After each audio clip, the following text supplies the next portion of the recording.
கர்த்தருடைய பரிசுத்த நாமம் மையப்படுவதாக. 24/8/2026 திங்கட்கிழமை, புதிய நாள், புதிய கால வேளைக்காய் கர்த்தரை நன்றியோடு துதிக்கிறேன், ஸ்தோத்திரிக்கிறேன். இந்த நாளுக்கான கர்த்தருடைய வார்த்தை உபாகம் 23ஆம் அதிகாரம் 5ஆம் வசனம். உன் தேவனாகிய கர்த்தர் உன்மேல் அன்பு கூர்ந்தபடியினால் உன் தேவனாகிய கர்த்தர் அந்த சாபத்தை உனக்கு ஆசீர்வாதமாக மாற பண்ணினார்.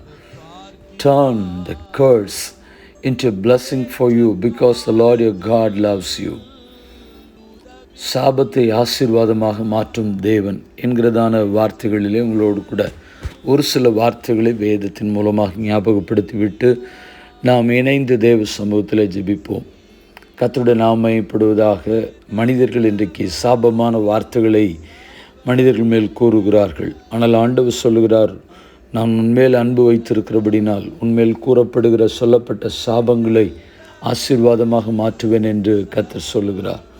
கர்த்தருடைய நாமம் மையப்படுவதாக. அன்றைக்கு பாலாக் ராஜா பிலேயாம் தீர்க்கதரிசி மூலமாக இஸ்ரவேல் ஜனங்களை சபிக்க வேண்டும் என்று நினைத்தான். ஆனால் ஆண்டவர் இஸ்ரவேல் ஜனங்களை நேசித்தபடினால் அந்த சாபத்தின் வார்த்தைகள் தேவனுடைய மனிதனுடைய வாயிலிருந்து வராதபடிக்கு ஆண்டவர் அதை ஆசீர்வாதமாக திரும்ப பண்ணினார். ரோமர் 8ஆம் அதிகாரம் 28ஆம் வசனம் சொல்லுகிறது, அன்றியும் அவருடைய தீர்மானத்தின்படி அழைக்கப்பட்டவர்களாய் தேவனிடத்தில் அன்புகளுக்கு சகலமும் நன்மைக்கு ஏதுவாக நடக்கிறது என்று அறிந்திருக்கிறோம். கர்த்தர் சாபத்தை ஆசீர்வாதமாக நம்முடைய வாழ்க்கையில் திரும்ப பண்ணுகிறவர் சகலவற்றையும் நன்மையாகத்தான் நம்முடைய வாழ்க்கையில் விளங்க செய்வதற்கு நல்லவராக இருக்கிறார். ஏசாயா 61ஆம் அதிகாரம் 7ஆம் வசனம் சொல்கிறது, உங்கள் வெட்கத்திற்கு பதிலாக 2 தனையாய் பலன் வரும், லட்சிக்கு பதிலாக தங்கள் பாகத்தில் சந்தோஷப்படுவார்கள், அது நிமித்தம் தங்கள் தேசத்தில் இரட்டிப்பான சுதந்திரம் அடைவார்கள், நித்திய மகிழ்ச்சி ஆண்டவர் உண்டாக்குவதற்கு நல்லவராக இருக்கிறார். லட்சிக்கு பதிலாக சந்தோஷத்தை கர்த்தர் கொடுக்கிறார், சாபத்திற்கு பதிலாக ஆசீர்வாதத்தை கொடுக்கிறார். பின்ன யாருக்கு தான் இந்த சாபம் என்று வேதம் சொல்லுகிறது என்று பார்க்கும் பொழுது நீதிமொழிகள் 33ஆம் அதிகாரம்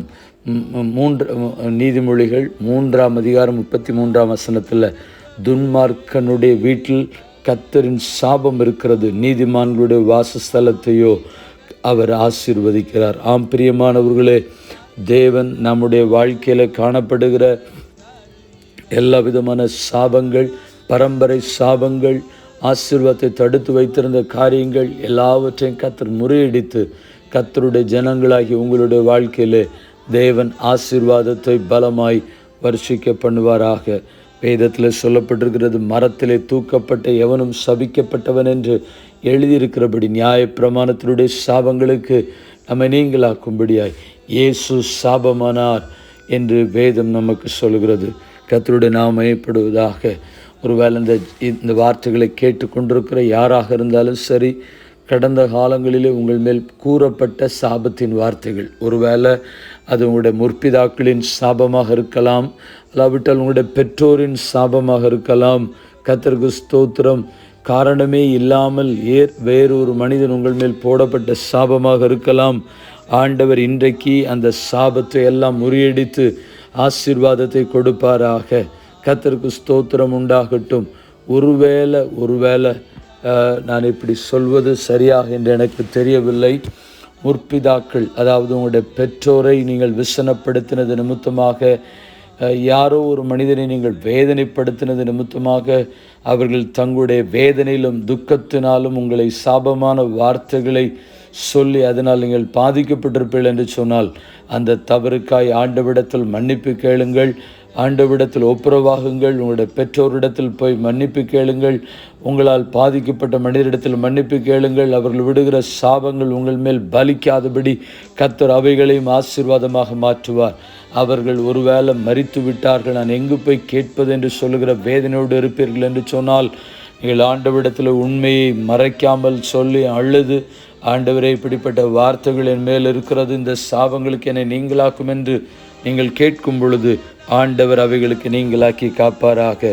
கண்களை மூடி நாம் ஜெபிப்போம். பரிசுத்தமுள்ள நல்ல பிதாவே, இந்த ஆசீர்வதிக்கப்பட்ட புதிய நாளிலும் இந்த ஜெபத்தை என்னோடு கூட இணைந்து செய்வதற்கு ஆவலாய் நிற்கிற ஒவ்வொரு தேவ பிள்ளைகளையும் கர்த்தர் ஆசீர்வதிக்க ஜெபிக்கிறோம். ஆண்டவரே ஸ்தோத்திரம். ஏதாகிலும் சாபங்கள் தேவ ஜனங்களுக்கு விரோதமாக இருக்கிற பட்சத்தில் அந்த சாபங்களை கர்த்தர் முறியடித்து ஆசீர்வாதமாய் உம்முடைய ஜனங்களுடைய வாழ்க்கையில் திரும்ப பண்ணும்படியாய் ஜெபிக்கிறேன்.